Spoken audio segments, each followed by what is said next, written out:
I had someone that was in the crowd at this conference, and he messages me and he's like, Ari Marcel is talking about you guys on stage at this conference. Do you have a relationship with him or whatever? I'm like, I know he's a customer, but we haven't like struck anything up. What we did was like hyper focused on being very good at this single thing. And what that led to is people being genuinely, emphatically excited about what we did. Welcome back to Horizons podcast, where I convince marketers to spill their secrets for the rest of us. I'm your host, Nate Desmond, and today I'm sitting down with Alex McClafferty. Alex has built and sold WP Curve, helped turn around Canva China, and now coaches founders to hit ambitious goals while keeping their sanity in check. Alex, welcome to the show. Thanks for having me, man. It's really good to reconnect after many moons have passed. Many. It is crazy how time flies. One of the things I found as I was researching you is you have this framework called Rescue C. How did you develop that framework, and how do you think applying it to a business that you're starting to coach? Oh, okay. When I had WP Curve, what happened is this concept of the productized service became quite popular. So companies like Design Pickle popped up, Video Husky, what's another one? Helpflow, which was e-commerce live chat. And these folks were trying to get their head around like creating a productized service model that could scale, that didn't really suffer from the challenges or the pains that an agency would suffer from. So generally agency was a lot of feast or famine. He'd bring on a couple of clients, he'd overservice them, and there wasn't like any real, you couldn't really systematize the business that well, and you'd always have to like increase headcount and ramp everything and have like a really high cost base. So business would grow, but profit wouldn't grow.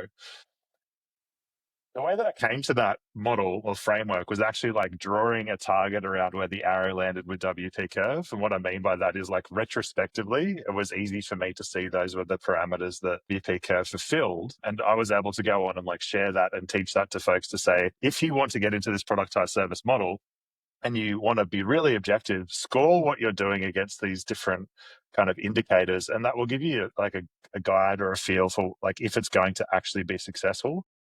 And I think it saved folks a lot of time. But one of the biggest parts of it was like, I think one of the E's stands for excitement, like how genuinely engaged are you around the problem that you're solving. And for me, working in the WordPress space, I never loved WordPress as a product. It always gave me a headache. I wasn't really passionate. I went along to WordCamp, so it wasn't really my vibe. So that for me personally was something that I was missing. And I would always try to support people and, let them know even if there's an opportunity, you don't necessarily have to be mercenary if there's something that you're more passionate or interested about working on. Which that is something I've seen come up in some of the interviews you've done. This idea of if you have someone who's sufficiently capable to do something, if they do the wrong thing, that's a waste of their talent for humanity and for the world. I love that. And I feel like that is really, really important for founders, especially to think about. It's good to make money, but are you making money in a way that you actually are proud of, or are you just following something that you think will drive money, but it may not be something that you actually are glad that you did in the future? I want to take a moment to go back into WP Curve. So for people who are not familiar with WP Curve, my understanding is you started this with a Gmail account and you built it into, I believe in like 3.5 years, a massive business handling tens of thousands of customer support tickets, and then sold it to GoDaddy. When was the moment that you realized there's something here beyond just a Gmail account? The validation that I needed to go through was, is this pain a big enough pain that I would personally pay to have it solved? So as I mentioned before, WordPress to me was a difficult product to navigate, gave me headaches. I couldn't be bothered to learn HTML or CSS. And I'd done that thing where I'd been in the back end of a site and spent hours working on it. And then it was worse off when I finished than when I started.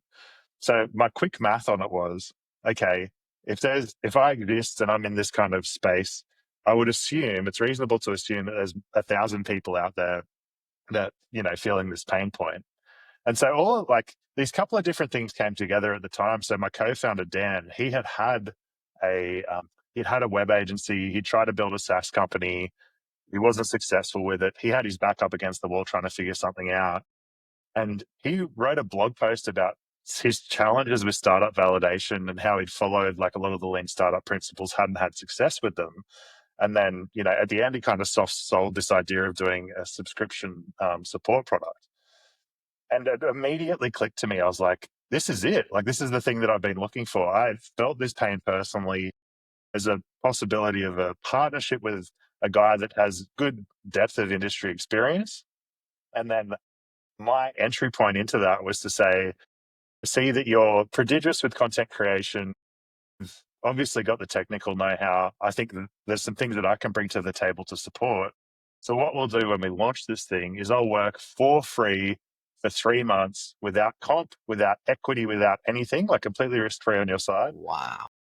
And then if we hit some milestones that we agree upon, then we can have those conversations. Because at the time, I had moved from Australia to the US, and there's a 90-day window where you can't actually get employed because you have to wait for an employee authorization card. It's this weird kind of immigration thing that you have to jump through this hoop. So I'd gone from consulting. I wanted to do a startup. This presented itself. We had a couple of calls on Skype. He was on the Gold Coast. At the time, I was in like LA kind of area. And it was 14 hours a day, 7 days a week for many, many months. Yeah. That's intense. And something there that you mentioned, not to sidetrack too much, I thought was really interesting is that you had this preset agreement of these are the things that I want to achieve in these 3 months. And if I do, then we move to the next stage. And as I read through your LinkedIn, that seems consistent a lot of what you have done. So, for instance, in turning around Canva China, you also had a pre listed set of things that you wanted to change and that you achieved, and then you moved on to the next role. How important do you think that is to how people work in their jobs? I think if you can get anything clear, that is the thing that will save you so much, just so much heartache and so many headaches. So when I joined Canva, the person that I was working with, he was the sixth employee of Canva, 10x engineer. The guy's a beast, like one of those super uber amazing engineer guys. And he knew the product better than I could ever hope to understand it. When we were going into like doing this work on Canva China, there was like so many different things to fix and so many different areas to kind of consider and focus on. And this could be a priority in that. And I was like, listen, let's sit down, let's get agreement on the top 3 or 4 things that are our definition of done. Like, what is a turnaround going to look like? How can we objectively measure it?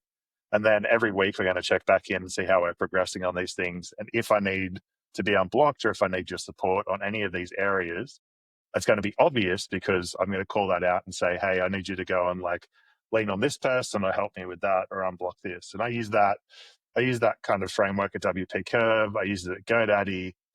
I use it at Canva. I use it with coaching clients. It's just getting really, really clear on those top 3 or 4 things that you want to kind of manage. It's right. Like that clarity allows you to get out of getting stuck in analysis and getting chasing shiny objects and running around in circles and doing all that typically happens when you're under, an intense amount of stress. True, true. It reminds me of something I was reading recently that computer games are also work in a lot of ways, and yet we do them for fun. And one of the main differentiators is it's very clear this is the next task to do, and this is the output of that task. You need to finish this to unlock the next level, versus work is a lot more ambiguous. And so I can see what you're saying of if you bring that clarity, it actually makes things much easier. For sure. The feel like you're walking into absolute uncertainty. And I see this a lot with early stage founders. There's partnerships, there's, integrations, there's so many different options. And it is like really, really hard to say no when you want to be successful. But it's hard to see how making that attempt or that effort can like reduce your effort on something that might be more important. And generally, I think as humans, we're cognitive misers. So we're usually going to go for the easier path anyway. But sometimes the easier path is not the path that's going to yield the result that you're actually wanting to get towards. So there's this constant like rebalancing. And I think having some level of clarity around what those top 3 or 4 things is just, if it doesn't fit, like use it as a decision making filter. If you're putting in effort towards something and it's not lining up with any of those things, then you have to ask yourself, is this the highest and best use of my time? Yes. And when I looked at the things he achieved, let's say at Canva in China, one of them that jumped out to me was he doubled the launch rate of Canva features to China from something like 45% to 90 something percent. How did you determine that that was the right metric to move? So that was a metric that it was like kind of like a indicator of the health of the throughput of the product. So the way that Canva's set up is there's Canva China, which sits on its own environment, and then there's the rest of the world Canva. And the reason it sits on a different environment is because there's different legislation, different rules around data processing and the access the government has to the systems. Anytime a Western company goes to China, they have to kind of jump through all of these different hoops and hurdles to launch the product.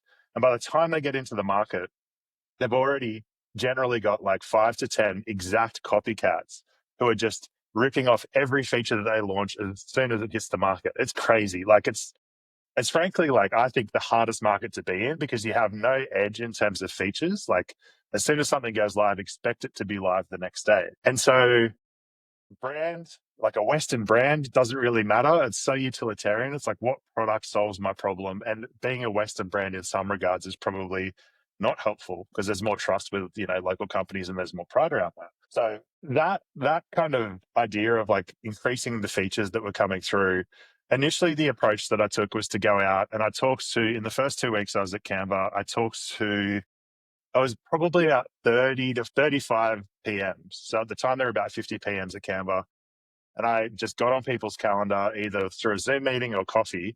And I wanted to sit down and understand with them what was going on with China so I could have a good, I needed to create those relationships, but also needed to understand what was going on. And I would just get these like kind of different parts of feedback, different understanding of what was really going on behind the scenes. And then I would talk to the China team and they would have a completely different view because they don't have that kind of organizational context. So there's like a two-pronged approach. You can go to those teams and try to be like, hey, I'm here to support China. I'm in Australia. Can you guys, like help out a little bit more and like lean in a little bit more? But every one of those product managers is already at 120% capacity. So that's not particularly going to help. Like you can build Yeah. that trust and the relationship. But the thing that was actually the leverage point, which I thought was so ironic, and I just is such a supporter of. I don't know if you've ever read the Checklist Manifesto. That I think it's a I don't Tool think so. Gawande. It's a book from way back in the day. He talks about how even pilots have checklists when they take off from an airport, and they have to follow it, and it's part of their protocol. So the idea that I came up with was there was a Slack channel which showed all of the features that were getting released, and there was a template to follow.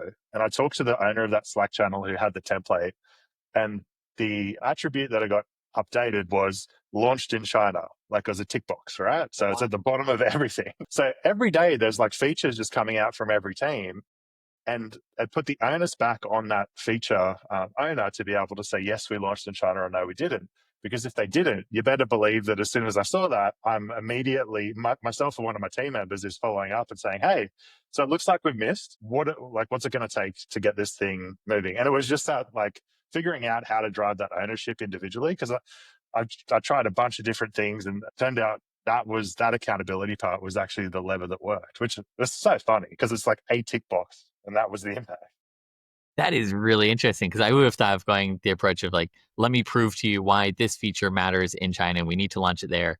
But just adding the checkbox, much more I scalable mean, and people, even more powerful. yeah, people cared. Like they genuinely did care. But if you think about it, like if there's something with localization, if it feels like there's a lot of like overhead or burden, if they've had a bad experience with the team before, whatever kind of barrier was created, it's just like it became a bit too much of a cognitive load. So it's either like you are going to have it on your launch list and like tick it off and know that's part of launching. And if you don't, like I'm going to be like, hey, what's up? And I'm a friendly guy, but I will like drive to getting the result and getting the outcome because you didn't want me kind of like immediately in your Slack inbox being like, hey, it's Alex, the product lead from China. Like, what's up?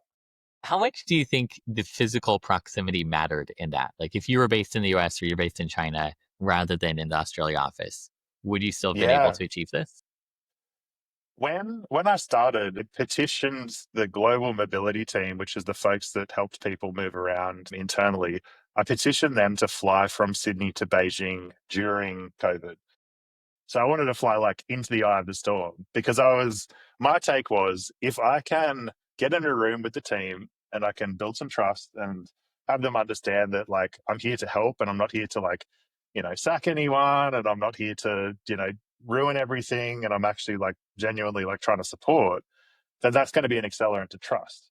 But I couldn't get sign off on that because at the time there was so much uncertainty and risk around COVID that Yeah. it just wasn't happening. And I pushed as hard as I could. So the other side of that was okay, if I can't build the trust with that team, then I've got to come back and, work with the Australian team, and the folks in the US, and have those connections and conversations. But I mean, in a perfect world, I would have been able to spend a month in China and then come back and be able to, talk to them, start to build with the Aussie team. But I kind of had to invert that. I didn't get to go to China in the time that I was there, but after I left, I actually went back to China for a holiday, and I'm actually going to head back over there in, a couple of weeks' time, because I just love the place. Like, there's something Good. about it that's just magical to me. That is awesome. Wait, I'm curious, going back to what you said earlier, that for Canva in China, the competitors would often have the same features. The Western brand would sometimes even be a negative because it's not a home brand. How did you think about growing the product given those constraints? Canva at the time and still today, just really is fundamentally like a phenomenal product. It's like 100x product, and that, from my perspective, is primarily due to Mel just knowing every inside out piece of that product, and has this like 10-year vision, and is very steadfast in what she wants to achieve, and makes that happen. My take was like, I don't have to go in and like try to have some like wizardry around the product. I just need to remove a lot of the barriers, and remove a lot of the areas that are like hitting us on activation. So some of it was around performance, some of it was around a drive to capture revenue earlier than like the rest of Canva would. So there'd be have you ever used Chinese apps before? Like, have you been to China? Have you had that experience where you Very briefly, very, very briefly okay. once. So that's really common, and it's like kind of jarring as if you use, Western products and then use Chinese products. Chinese products will hit you with a full screen overlay of like, buy a lifetime membership and, save 80%. Like, it's just really kind of jarring. Those like parts of the experience had crept into the product. So I had to go screen by screen on different devices, and different, just across different devices, different platforms, and then start to pick out these things that had crept their way into the product, because these were impediments to the activation flow. Because the activation was actually around like, if someone publishes, like they publish a design, then that's the definition of like a successful activation. And that was like reading and understanding like as many full story kind of like screen sharing things as I could get my hands on, getting into the product myself, figuring out where these things were, doing some other like Yeah. technical stuff to address that and advance that, because the intention of the team was to contribute and generate and support, the business. But in doing so, you're trading off like activation for That's interesting. So would that then decrease the revenue but increases the activation? And that's fine, or it actually increases the revenue also longer term? it increases the revenue longer term, because what you're doing is you're kind of following an established path, and the established path was that kind of product led way back, the OG of this product led, which is like really creating a ton of value for the user. They have an affinity with the product. It's like front of mind for them to be able to go, okay, I need to design something. I've got Canva. I had a good experience with it. I'm going to go back to that.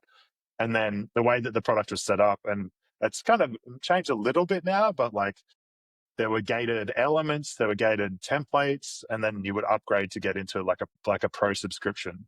And so as someone started to expand their usage and their breadth in what they were doing the product, there's going to be a natural, they're going to be a natural threshold for them wanting to go ahead and like upgrade. So it did take, in time, it takes care of itself. I was fortunate, and I got to shout her out. When I was getting ready to roll off the project, I was able to bring in a person who had worked at the biggest competitor of Canva in China. She'd studied a Harvard MBA, absolute weapon, could work with the East, could work with the West, 10 times better place to be able to be successful in that role. So kind of set up a campaign to be able to bring her across to, backfill my role. And she's done wonderfully well, and has just been promoted to doing being a launch person for like Vietnam. Like, Vietnam is a geography. So going into that and being able to like replicate some of that success. So, I mean, yeah, at the start, it was just getting the basics and the fundamentals right. But sometimes the fundamentals aren't that easy to get to when you feel like you've got to contribute in a certain way, you know? Yes. Oh, there's so many different rabbit trails to go down from there. But what I'm curious about is leadership, because a lot of the stuff you're talking about sounds very hands on, like figuring out where in the flow is this page. You were, prior to being this person in Canva China, you were already a director of product management. You had been a successful founder. Why would you do this yourself rather than having a team do it for you? Interesting question. Going to Canva for me was, in terms of seniority, was like a kind of a downward step. And the way that I thought about it was growth trajectory of the company, opportunity, scope, the growth rate. So GoDaddy, like the part of the business that I was in, the portfolio was about 600 mil in ARR, but it was kind of trending flat because it was hosting. So my products came in, and we were like we were one of the growth levers in that business, scaling and doing all this exciting stuff. But the rest of the business was flat or trending down. So when I saw the opportunity to work for Canva, I was like 50-50 on it, because I was like, like I don't have as much kind of ownership and scope, but I might, like, ultimately, I think this is going to be the best thing for me, because I don't have a great startup idea to work on right now. And this is the closest thing that I can get to being like right at the kind of pointy end of that. Uh, it's challenging though, because there is a bit of ego that comes along with that. I'm used to being responsible for making mistakes. I like to own those sort of things. I have no problem making bets and being wrong, doing all that sort of stuff.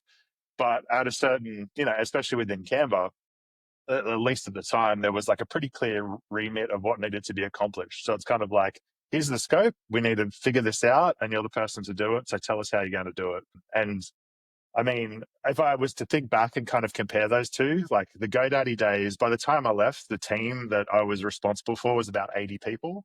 So I had a bunch of PMs, I had a bunch of service staff, I had folks kind of in and around. I was getting all these different product problems thrown at me, like very dynamic, very broad, but had a team that I could trust. And then when I went to become the group product lead, I think I was, at the time, my product management team was like three and a half, I think, 3.5 people. So half a marketer, half a product person. And just, yeah, like, got to be hands on, but there are definitely trade offs. Like, it's really interesting looking back, because when you're in a particular environment, you're like, oh, like on GoDaddy, in GoDaddy land, it was a lot of meetings and a lot of alignment and a lot of like quarterly kind of reviews and stuff. And that stuff, like, that kind of drove me crazy. But then there's also trade offs that you make when you go into like a hyper growth company as well. It is so much about trade offs, isn't it? I remember I've only ever had one truly startup experience before I joined Google, but I remember the difference between that being quite stark. Where you go from the startup of you can do absolutely anything you want to, but you have no budget, or you're in a company where you have a massive budget, but you have to get all these sign offs before you actually do something because there's a lot more at risk. I want to go into one thing you mentioned. You had a person who's half product, half marketing. How do you think about the product worlds and the marketing worlds? How should they interface ideally? I've seen examples of where they're very siloed and it's like a wrestling match. And then I've seen examples of where it's, you know, marketing and growth is kind of dragging products through. And because it's a growth company, like the product org kind of has to keep up. And I prefer the latter, because I think it gets everyone rallied and focused on the same thing. As an example, when you've got like a super high intensity growth team, running experiments, just shipping and showing like massive impacts to the company's growth, which is what I experienced at Canva, then it like raises the bar for products, because you've got a growth team and a marketing team that's delivering and like really moving the needle. Then it kind of refocuses the product team to actually, like, rather than just like push along a roadmap or tick a few boxes to say, yes, like we've delivered the feature that we promised.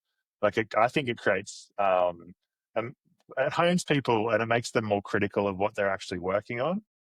But there's inherently going to be, I guess, friction with that. And I think the point of that is not to avoid it and not to downplay it and not to dodge those difficult conversations, but try to understand like what's driving them and figure out, like, again, where the trade-offs are. So, a growth team might have a metric that they want to hit, and a product team might have to deliver some features that they've promised. And maybe you can only get one thing out the door. Yeah. Both people, if they're employees, they want to get a promotion, they want to get the kudos, they want to get all of this, like they want to be, self-serving in some regard. And so, like, often, and I've done a bunch of this, is just getting in the middle of that and saying, cool, like, let's be really clear on what the direction is.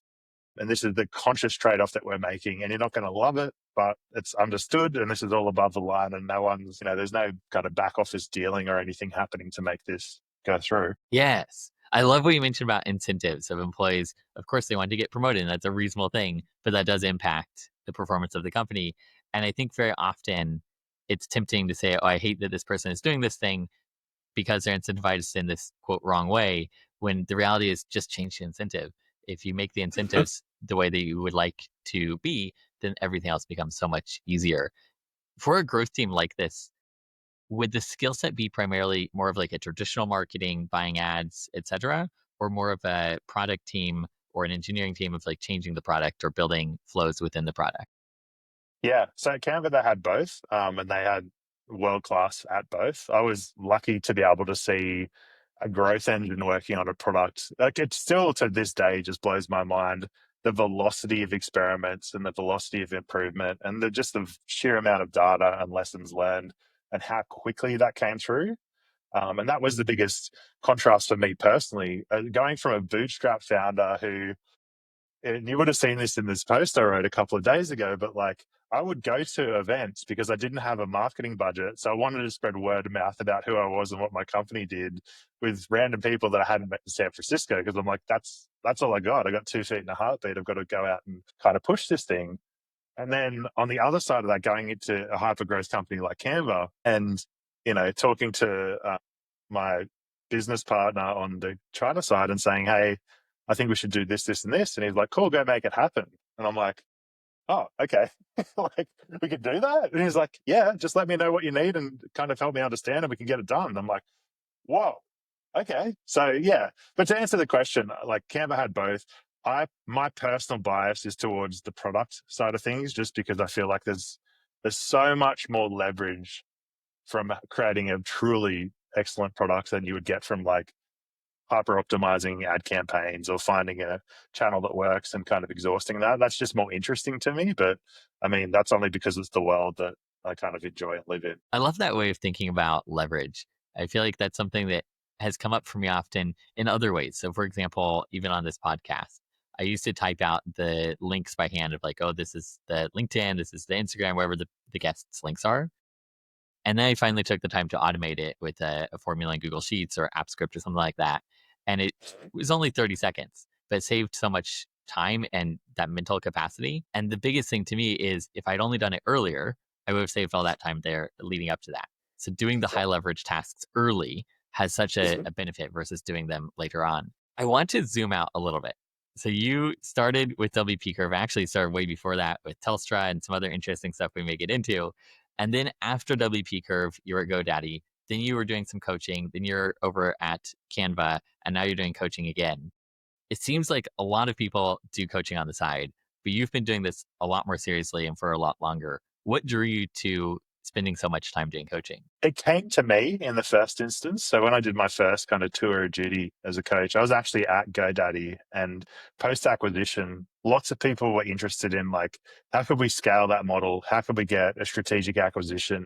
How could you have a like scaled service business and for that to be to have the best of all worlds, which was, you've got equity growth, you've got like you've got good salary, you've got time freedom, you can kind of dial these levers up and down as you like. So that came to me. And what I used to do, the way I'd structure my day, is because I knew I had to sit on a bunch of meetings during the middle of the day and the afternoon, I would front load early in the morning with coaching calls, because I knew that if I got myself psyched enough talking to founders in the morning, I'd have enough juice to get myself through to the end of the day. Because I just loved it. Like for me, it was like partly cathartic. It was something there was something in me that like I love to listen and understand people's problems deeply, but it was like intrinsically rewarding. And post acquisition, obviously, like everything changes within the business, but that part of the identity that you have as a founder, where it's like my baby and the thing that I've created, and then you hand it over, you've got to rename the product, you've got to make business decisions that you necessarily wouldn't make if it was like still your thing. I needed some outlet to be able to have that kind of individual kind of contribution and like purpose that was getting me fired up. So, I mean, it's been funny, man, because I did coaching and then I landed the Canva role. There are two companies that I was interested in working for, MailChimp and Canva. I applied to MailChimp and got through the rounds, but they were being acquired by Intuit, so I had a hiring freeze, and then had the conversation with Canva. But when I was going in to be onboarded or like figure out where I was going to land, my background and skill set didn't necessarily fit a prototypical PM, because I didn't go like marketing into associate into PM. Like I went straight from like co-founder to director, and then I'm coming in at like kind of laterally. And so my skill set wasn't pure product management. And I had said to the head of product, I'm like, I need something really challenging, because if I'm not working on something that is like stretching me, I'm going to get bored and I'm going to like struggle. And I'm just going to be like very candid about that. So, I enjoy that. Like I enjoy that friction, and I enjoyed like helping people kind of work through that individually, because so much of it is mindset and like mentality and how you're approaching it. And there's something to me, it's just very, very intrinsically rewarding. Like when I'm doing kind of face-to-face coaching or on calls, there's part of me that's thinking, and I'm like, I can't believe I'm getting paid for this. This is wild. Like I would do this for free if I. Percent. What have been some of your favorite, to whatever degree you can talk about it, some of your favorite coaching experiences? Company that I worked with had an acquisition offer that was okay. The founder, he was like, this is good, but it's not where I need it to be.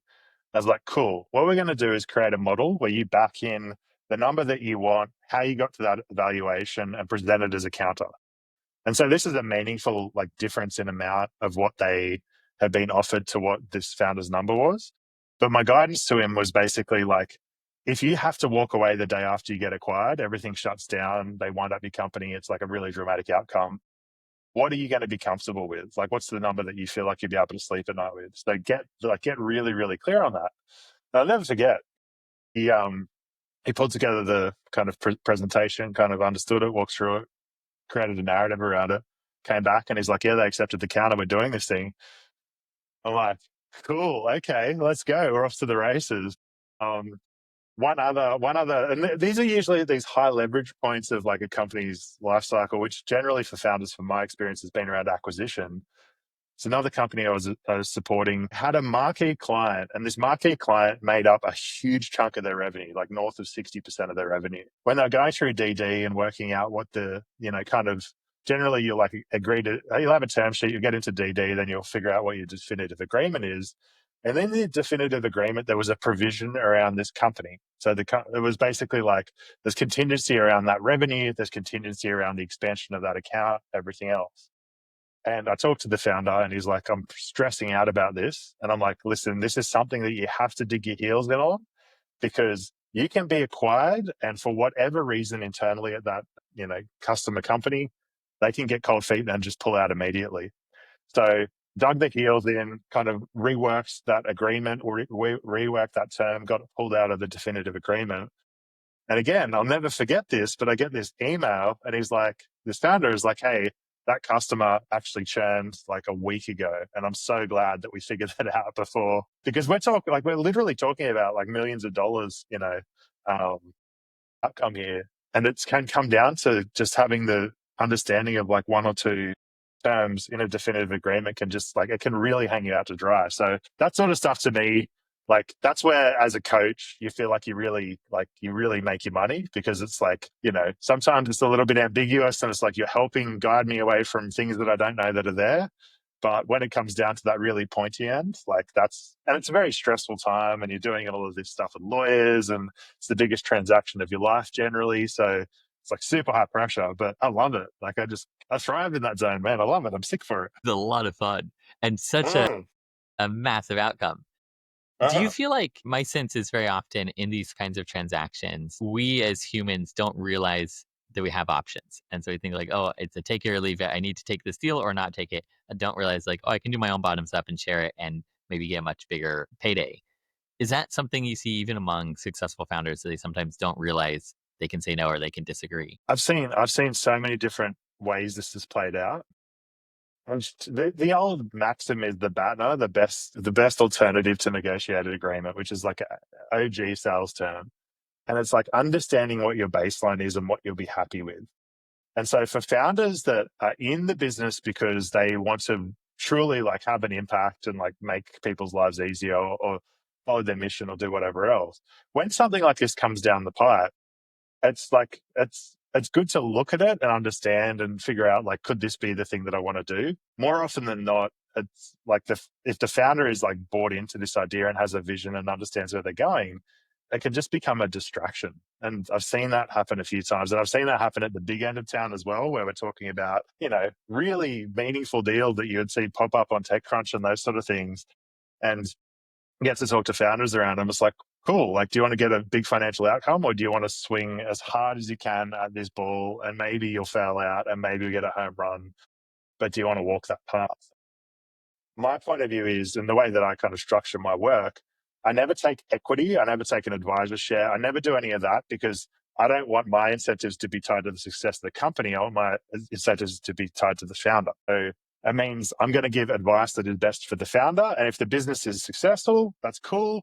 But if for whatever reason it doesn't work out, that's still all right, because that might still be the best outcome for the founder. But, all this stuff has taken me years to get to, because it's like, all right, when I help someone make hundreds of thousands or millions of extra dollars in an acquisition, like, I want a little chunk of that. But then at the same time, I'm like, if I had equity, then I would be steering and I'd be protecting my own kind of, you know, piece of the pie. It's a curly one for sure. That is, because your advantage is that you're a neutral third party who is not emotionally attached to the sale. But then if you take equity, well, now you are to at least some degree. You can't serve both masters. Like, I don't know. And I've seen this a bit where kind of VCs or funds will have adjacency in advisory or in coaching. And it's very hard for a founder to be able to be like truly vulnerable and truly open about what their challenges are if they've got someone who's sitting on their cap table, because you got signaling risk, right? Like, you don't want to have someone who's got money on the table thinking, oh, this guy or girl is having a difficult time. You got to try and present, you're going to put your best foot forward. So, I mean, again, something that I learned, and it's funny and it's nuanced, but like, coaching as a business model is fundamentally, to me, it's a terrible business model, but it's so rewarding that I kind of put that to the side and I go, okay, if I could feel like I'm getting paid for doing something that I do for free anyway, then that's the trade-off that I make. It is funny when you think about it. You started your career by turning a service into a product, and now this is just a service. Look, in my proposal, I've still got like tiers. I've got what you get in each kind of tier of service. I can't help but productize that. Like, it's just in my bones. But yeah, Oh, that's so good. What would you do differently if you were to be back at the beginning of WP Curve?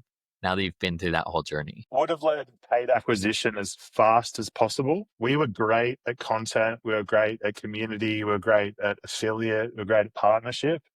We just didn't build the muscle around paid acquisition, and the CAC and the LTV for sure would have supported it. There's a guy, Russ Perry, who has done really well with Design Pickle, which is effectively the WP curve for design. And I remember getting on Facebook one day, and everywhere I looked, it was a Design Pickle ad, and their retargeting was just like, you almost need a restraining order. But when you see that, no, you know that their CAC and their LTV is lining up, because they, were a self-funded company until they took some debt. So it's like, the scale of the opportunity that was in front of us and the growth of the market and everything else, we just should have hit the gas faster. At the time, it's like, you go without a salary for 6 months. I was living in San Francisco, paying exorbitant rent. I think that's probably where I met you, maybe at the growth chats or something like that back in the day. Yes, I think it Yeah. was. It was Yes. like scraping, or there was something that was going on. I'm just like Yes, flashing back to it. Matt Yes. Ellsworth in Matt the Ellsworth. Shout out Matt discuss Ellsworth. office, He's I a think it legend. was. So good. Yes. Oh, man. And like, those decisions that you make, like when it's around something like growth, like, it wasn't that we were like afraid to grow, but we just weren't great at it. And we tinkered with it and tried it. And we brought someone in who was kind of cheap, and they didn't perform, as in like, they were okay, but it wasn't great. And we probably needed someone top tier. So that would probably be the first thing. And then the second thing would just be being way more aggressive on goals. So in retrospect, as a bootstrap founder, or a small company like that, once you get to $1 million in ARR, you feel like you're invincible. Like, that's the holy grail. You're like, I'm a legitimate entrepreneur.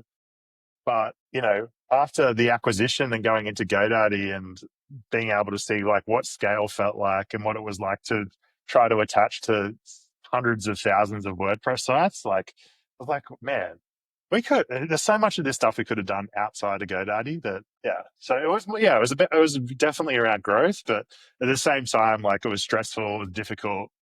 Marketing was kind of different back then. Content was really performing for us. Like our customer acquisition cost was next to nothing because we were ranking for like WordPress speed as a keyword and all these different terms. So yeah, that's 2020. It's so true. So true. What were the major acquisition levers? So you mentioned like partnerships, content, not so much paid acquisition, community.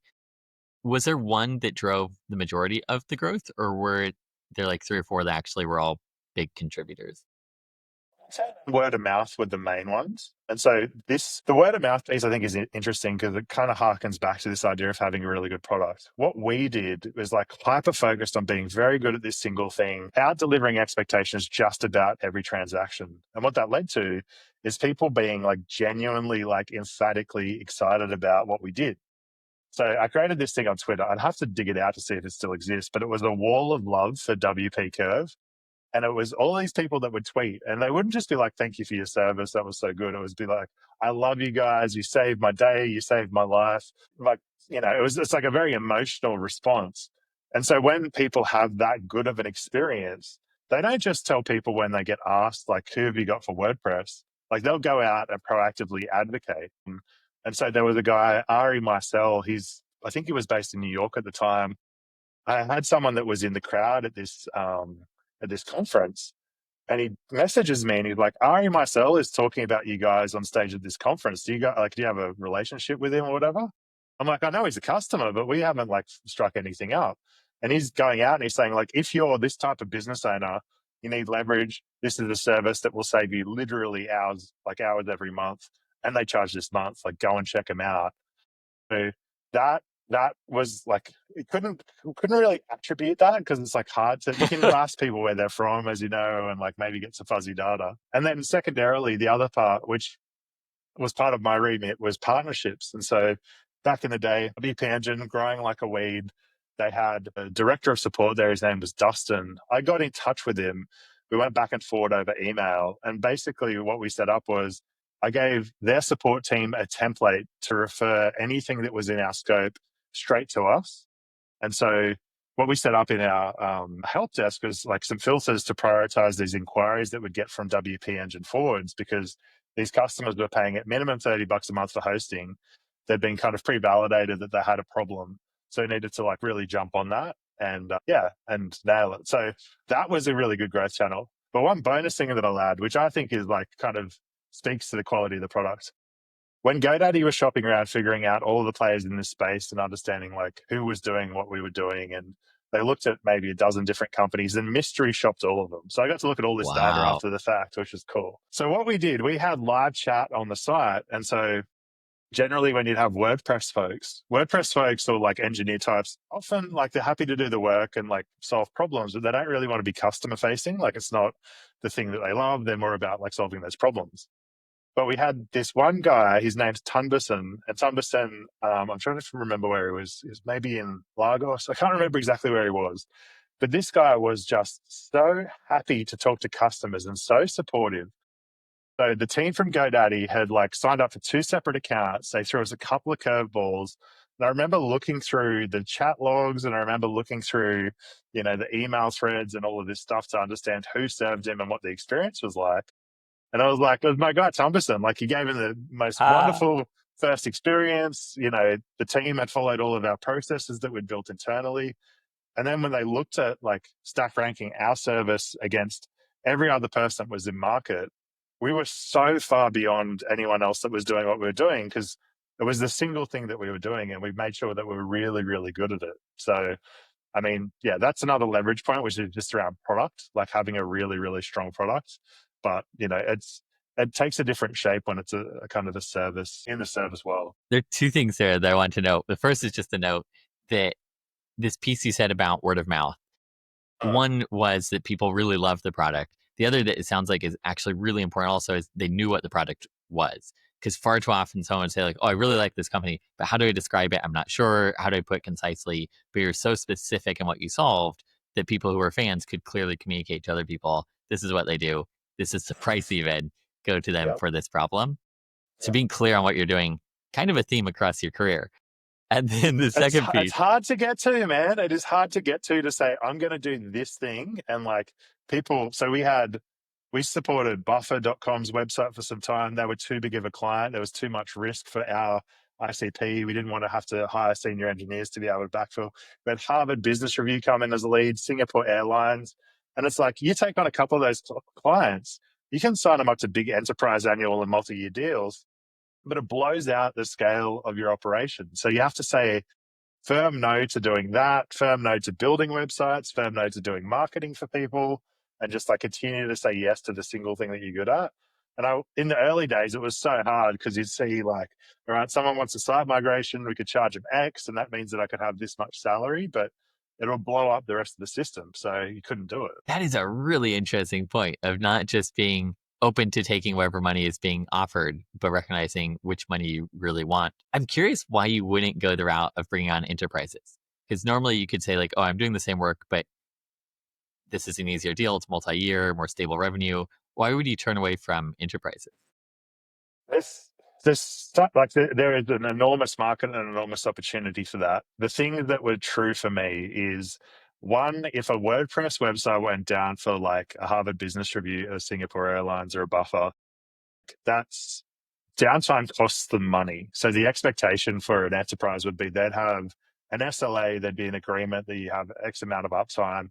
Generally, with hosting, what you have is like, they'll commit to 99.9%, and then there's like some penalties and some payments around those sort of things. But just the breadth of that risk exposure, because we're working with humans. So humans are working on a website, and from my point of view, you want to bound the risk. So there'd be times where inevitably, no matter how many checks and balances we have, there might be like, someone like fat fingers a keyboard or something breaks and it doesn't get picked up through the process, which is fine if the scale is not enormous. But if the scale is enormous, someone's running a paid ads campaign with like, they're doing a huge launch and that all this stuff is going on. And then you get this phone call at like 3 a.m. to say this website's down. Like, you don't want that. And I had that experience at GoDaddy where it wasn't an enterprise customer, but it was a customer there's a thing called the Office of the CEO. And I still remember it so vividly. I was sitting down, I'm like chilling out Sunday night, watching Game of Thrones, like back in the Game of Thrones days. I'm like living the good life. I see my phone light up, and No. it's the chief product officer. And he calls me and he's like, hey, check your inbox. We've got this one from the OCEO. I need you to get your team on it immediately. So Sunday night, it's probably like 9 or 10 o'clock. And I'm like rallying the team to figure out how we can, solve this customer's problem. And in enterprise land, that is a lot of what you would sign yourself up for. So yeah, you're going to get like your customer might be worth 10x more. That because of the type of customer that we targeted, which was like a small business who was making a few site updates a month, you're not in that really, really critical point, and you don't have to work. Like it meant I didn't have to work 24/7, and I could get the team to do a lot of the work. Yes. And I can see how it is almost a very different business, even though in theory you're doing the same thing. The things you actually need to do are quite different. I'm curious because on the one hand, you're clearly very passionate about pursuing goals that matter. And on the other hand, you're protective of not wanting to work on a Sunday night. How do you balance those two out? I don't, man. I still struggle with this. So maybe a month ago, I had a sprint where I was working really, really focused and really, really hard on pushing some things with coaching and marketing and just trying to figure some stuff out. And through that process, and the way that I recognize this in myself is usually my body will break down. So I'll get sick or something will show up, right? So it turns out I had like, you don't give yourself shingles, but your immune system drops so low that shingles will appear. And I got myself into this position where I was grinding and I was loving it. And I was so locked in on what I was doing. But then ultimately, like I made myself sick. And so my productivity for some time had looked like this kind of sine wave of, like peaking productivity and then I just drop off a cliff and then I'll pick it back up. So I still struggle with that. And I've put in constraints and systems and support around figuring out how to manage that. But generally it means that like, I have to go with what energy I've got. So today it's 9 o'clock here at night. We'll finish this podcast. I haven't been to the gym yet, but I know that I need to get to the gym because if I don't get to the gym, it's going to be hard for me to sleep because I'll have too much energy, and then that'll flow into the rest of the weekend, which will impact. So I have to, all of my daily stuff needs to move around just very fluidly and very flexibly. Otherwise, it's really easy for me to just run into a brick wall and be like, oh, it's done it again. Okay. Balance. I've heard of this thing, balance. I love that perspective, because I think it's easy to sometimes think like, oh, the people like Alex who have made it, they have like a cookie cutter day and they do that same day every day. But to see like, no, actually, it is just the flexibility. Have you ever heard of the book The Screw Tape Letters by C.S. Uh, Lewis? I love C.S. Lewis. One of the first, he wrote Lion. Did he do Lion, Witch, and the Wardrobe? Was that C.S. Lewis? Yes, I think he did. Yeah, I think so. yeah. I think so. I think so. I love C.S. Lewis. I haven't read that book. Is it a recommendation? Is that what you got for me? It's quite good. But the thing Okay. that stuck with me from what you were saying is the sine wave. There's a part, so it's a fascinating concept as a book. Basically, the letter is Screwtape writing to his senior demon, and his job as Screwtape is to make sure that this person on Earth is led astray. So it's like a letter from demons to more senior demons. Dude, And I'm reading this tonight. I love it already. I love it. And he Yeah. writes this one letter where he's like, and it's set in wartime Britain, so like middle of World War II, or maybe World War One. So he writes a letter. He's like, "Hey, don't worry, I got my guy distracted. He's not thinking about God at all. Things are going great." And his manager, Demon, writes back to him. He's like, "Hey, thing you need to worry about humans. They follow very like sine wave patterns, basically. So just because you succeed today doesn't mean you'll succeed tomorrow. You need to keep at it, keep the energy up. Don't relax." But it is Oh, very true of us. We do tend to follow patterns. I know people that have their morning routine. Nick Gray comes to mind. So Nick Gray has like he's very structured. Do you know Nick Gray, the guy that runs Museum Hack, and I do, yes. yeah. Nick, like he's a legend, right? But he is one of those guys that has, and he wrote a post about it. He's got his like morning routine. I think he posted it just the other day. And like as soon as it hits like the second activity, I'm like, dude, I'd already be drinking coffee and scrolling on TikTok. Like I'm not doing the ice bath. I'm not doing any of those things. And I have so much respect for people that have that a regimented, have that discipline and that structure. But I've tried so many different ways to make that work for myself, and I just needed to accept that I have that sine wave and I work with it. And that's what I tell founders as well. Like it's going to look different for everyone. There's no right or wrong way, but just don't berate yourself if you're not performing in the way that you think you should be performing. It's only going to be right for you and true to you.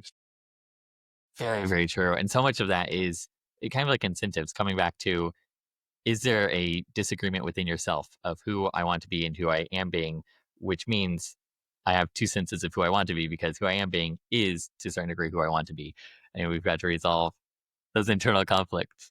Let me jump on that for a sec. This is Oh, a good one. yes. So that internal dissonance, this happens so much with funded founders and early stage founders, which is they're like wading into uncertainty. They feel a ton of pressure from kind of community and VC and whoever else is on one side of the equation.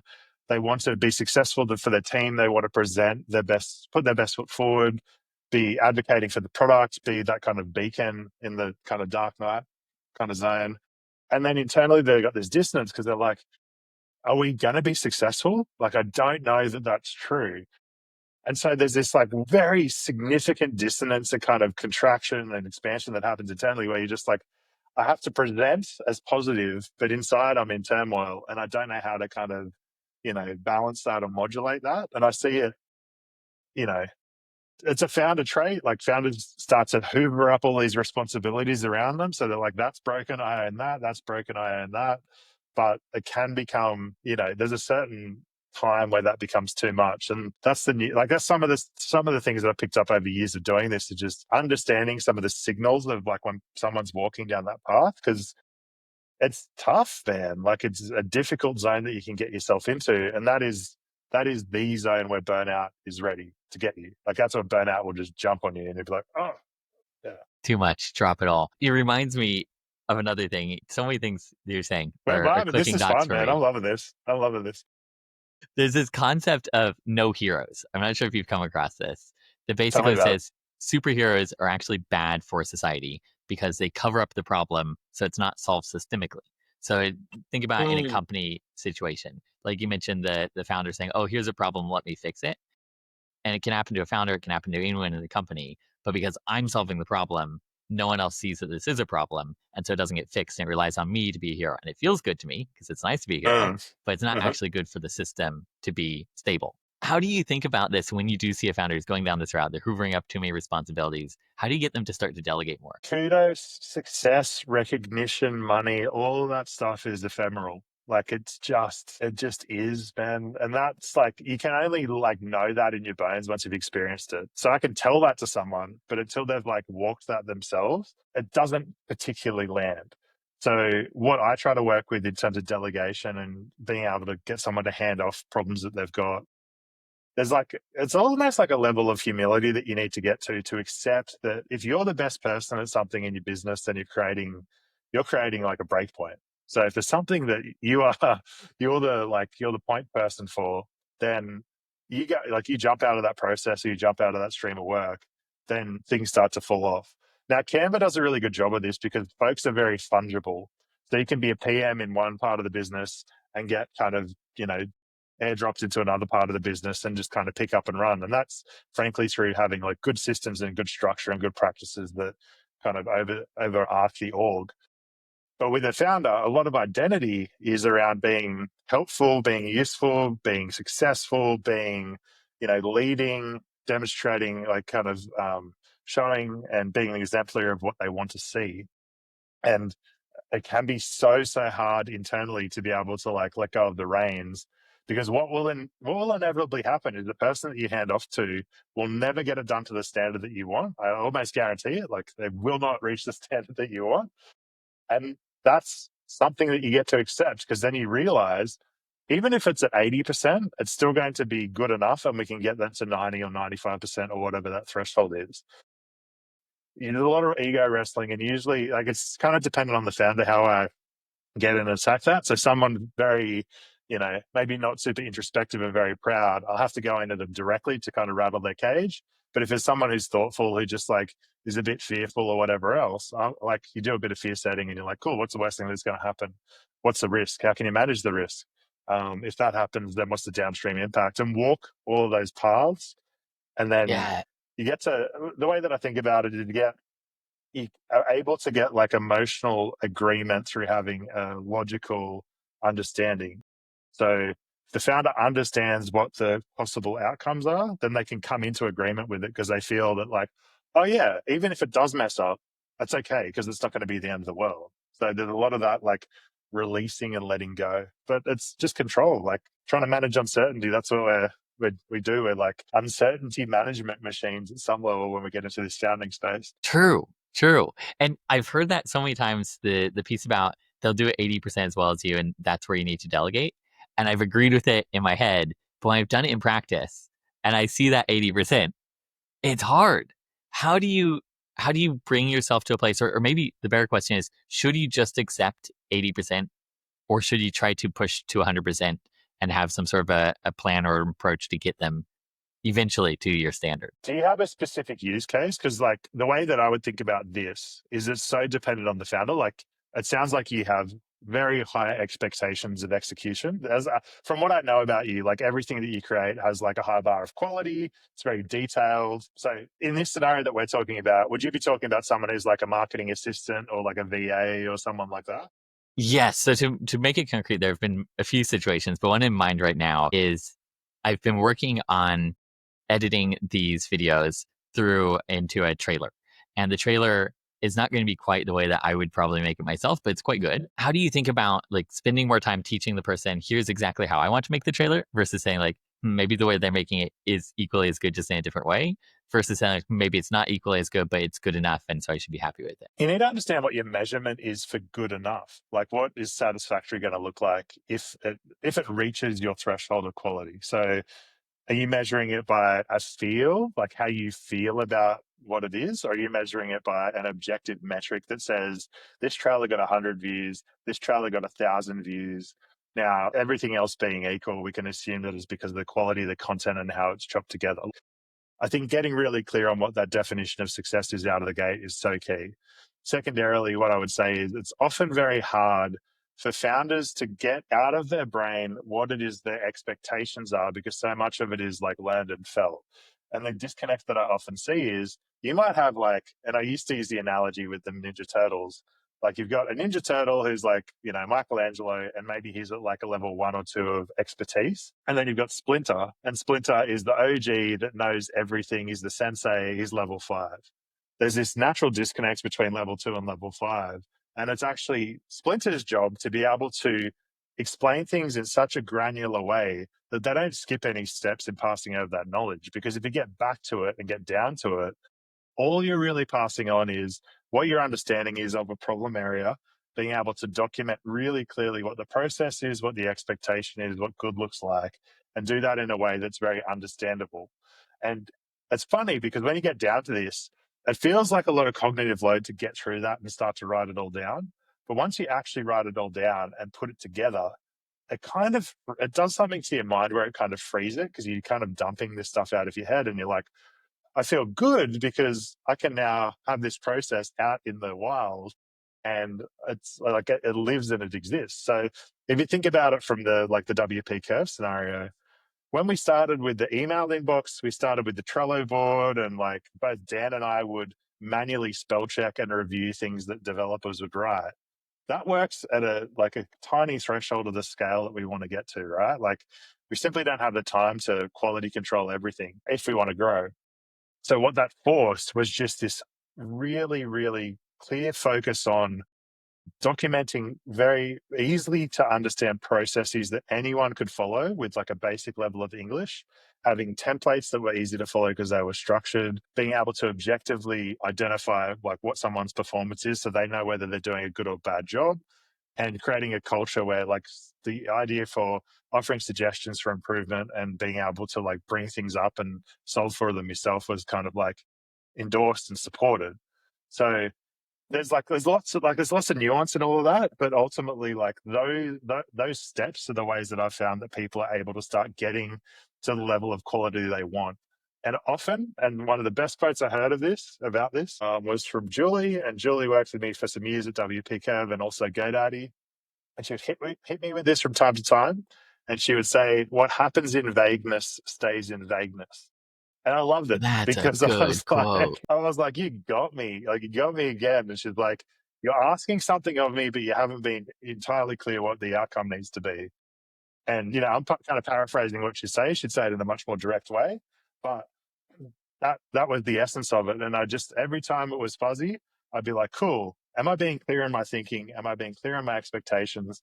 Am I communicating that? And if not, like, what needs to change? So, yeah.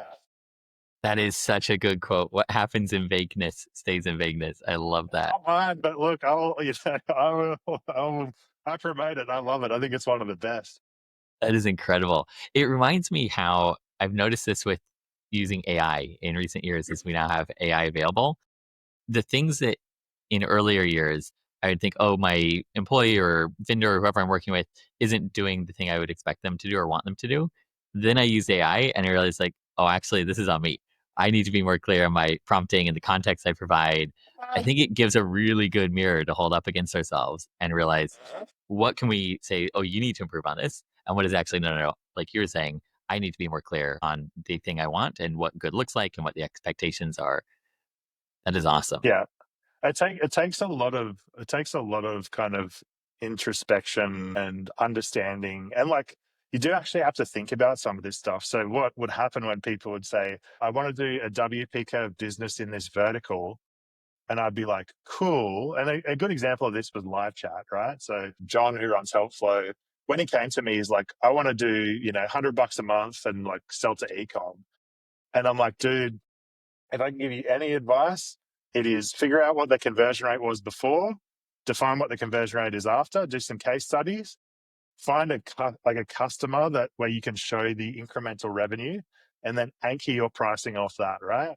So he went from like signing up, $100 a month clients to signing up $2,000 a month clients, and the fulfillment is the exact same, but the anchoring is off the value that you're creating. And it's like, if you don't have the perspective or you don't have that kind of background, then it would be hard for you to see, because you're like, all right, their model works because they've got scale and they can do volume. But we could do that because we had a low cost of acquisition. If you're working with e-com companies, like different dynamic, different expectation, you have to staff it differently. But thinking about those things in frameworks was always really fun for me because I'm unencumbered and I'm not, trying to have equity in these companies. I can be really objective and say, all right, you're doing video editing and you're doing video editing as a service. Then you've got this like in the exact scenario that you're talking about. People's taste is very hard to manage and measure. And so you're going to have this rework and you've got to account for that in your model.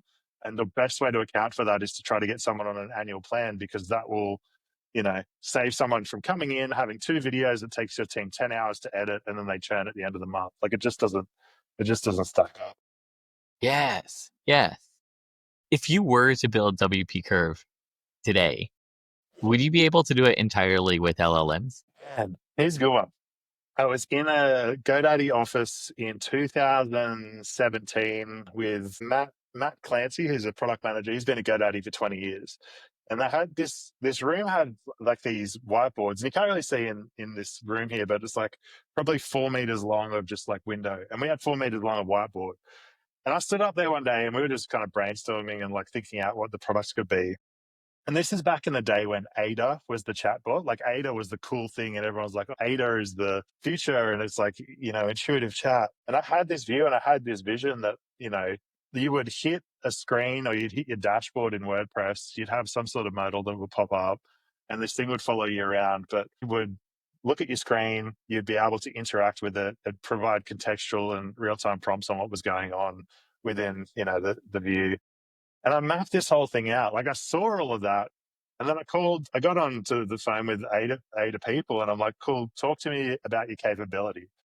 And they're like, well, we're in pilot with these guys and we're actually talking to GoDaddy about this and da da da. And I'm like, cool, can I look at some of the technical documents? Can I look at some case studies and some examples to get some workflows?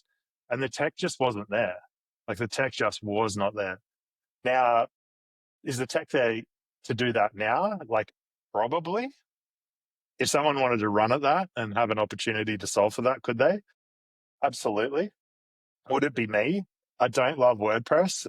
I still to this day actively avoid getting in the back end. And I still talk to a developer that we worked with a decade ago. And I'm like, dude, can you fix this on my site, please? Like, his name's JP. He's a legend. And I'd ask him to help me with it because there's something about it. I just really don't enjoy that. But I think today, for sure, if you wanted to, and you got to remember that WordPress, I don't know what the percentage is now, but it was up around like 40% of the web was powered by WordPress. So like there's a free business Massive. idea if someone wants it. It is interesting how many very exciting ideas there are that are unlocked by LLMs. Before we close off, I want to cover one more piece, which was you talked about how money and kudos and all of this is ephemeral and doesn't really matter in the long term, but people have to realize it for themselves. When did you realize that for yourself? Oh. On the day the wire hit my account for the acquisition closing, I was at a team lunch with the GoDaddy folk. I was like refreshing my Citibank account. The wire hits, and I'm like, oh, wow, that's a lot of money. And I thought I would have some sort of like something would change like internally. And I was like, wow, I was like kind of in awe. And then I was like, oh my God. And then I realized because I had a co-founder before, I had someone to talk to and we could like rap on stuff and everything else. I was solo. And now I had to do what we needed to do, but do it like at scale and just build like a kind of a different business, like figure that out. And then I felt this like acute amount of pressure build up. And I was like, no, it's like out of the fire, out of the frying pan into the fire. So, it was funny, man, because I had felt like I would get a sense of security from money. I had felt like that was like, I would be legit. I've done the acquisition. I'm going to be like, kind of Pinocchio becoming a real boy type thing.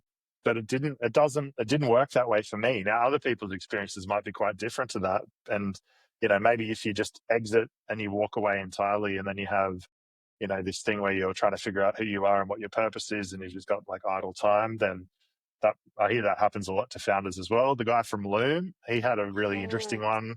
He's walking in the redwoods. He walked away from tens of millions of dollars. He kind of trashed Atlassian in his post. Like it was pretty full on. So, I mean, I think there's enough evidence to support that if you think that having a big outcome, getting an exit, making a ton of money is going to change how you feel internally about anything.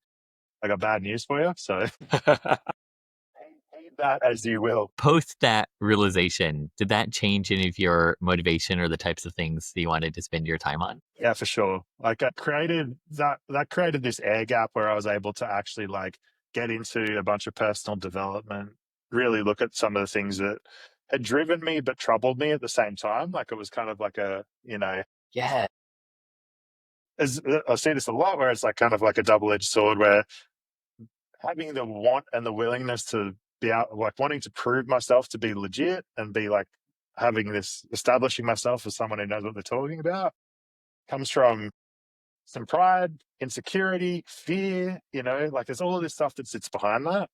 And by having some cash in the bank and taking the pressure off, like being in kind of fight or flight all the time, then I was able to actually unpack that. And frankly, by talking to founders and digging into all of that, I still learn things about it every day because someone will come to me with an issue or a problem or something that's going on for them. They'll share their story.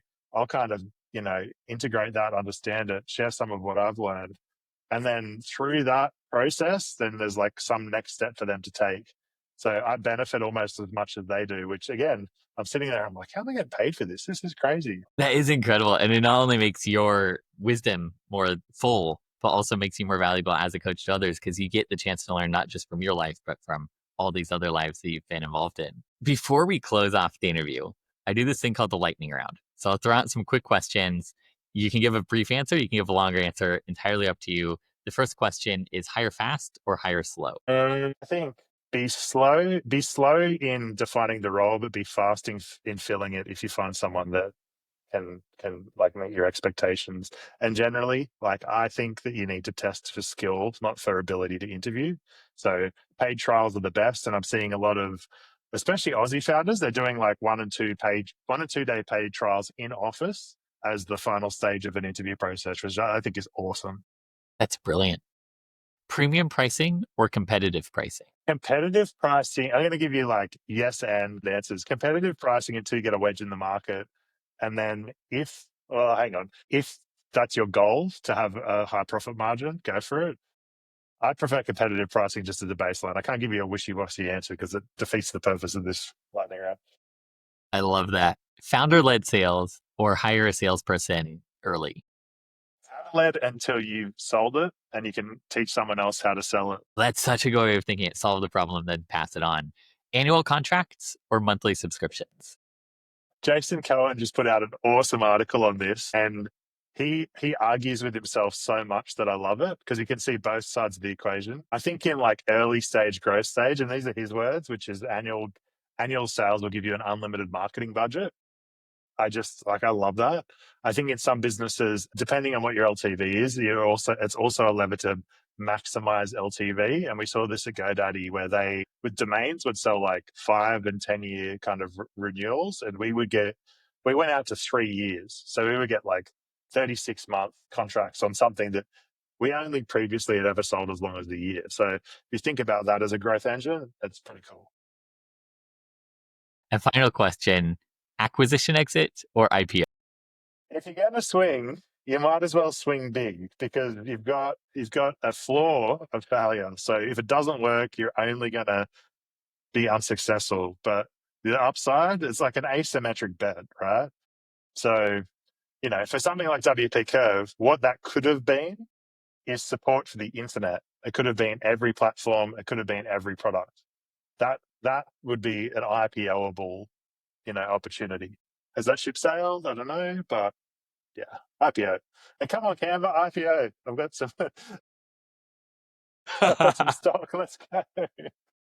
Well, this has been so much fun. Thank you for coming on the show. Where can people go to learn more about you? I try to post on LinkedIn. I try not to post cringy stuff. I do a weekly newsletter called Founder Notes. So if you look me up on LinkedIn, it's Alex McClafferty, and you can see the newsletter there. I keep it to a weekly cadence. And generally what I do, I'll look at some discussions and, things that have come up during the week, and I'll try to expound on the ideas and share those back. So it's, you know, you can reflect on it. It's tactical. It's useful. It's something that you can, apply. And I'll never be like preachy and say you should do this or you should do that. It's more here's what I've seen. Here's what I've learned.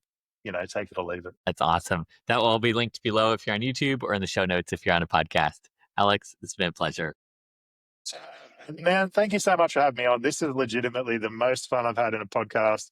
Your research is thorough and excellent, but frankly, I would expect nothing less from you because the attention to detail is something that I've just come to really enjoy about you. So keep doing it, man. I'm loving it.